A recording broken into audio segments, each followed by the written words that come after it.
بسم الله الرحمن الرحيم. متى يحتاج المريض إلى تداخل جراحي لاستئصال المرارة؟ أنا الدكتور منذر عايد الحنظل، طبيب جراح استشاري في مستشفى مهرباني الأهلي في أربيل. المريض عندما يأتي إلى العيادة يعاني من مرض وألم في أعلى البطن في الجهة اليمنى مع انتفاخ نتيجة تورم القولون وصعوبة في التنفس وارتفاع في درجة الحرارة أحيانا.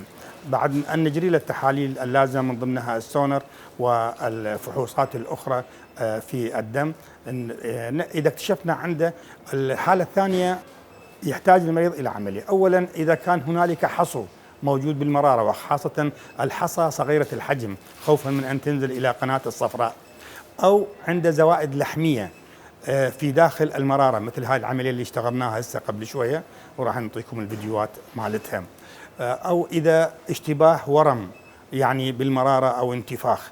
هاي الحالات اللي تستدعي إلى تداخل جراحي لاستئصال المرارة، وإحنا نستأصل المرارة في مستشفى مهرباني في الناظور، وعندنا من الأجهزة الحديثة لاستئصالها.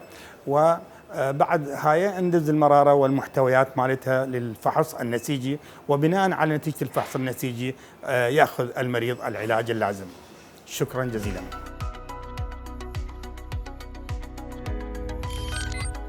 میهرەبانی دڵسۆزی و لێزانی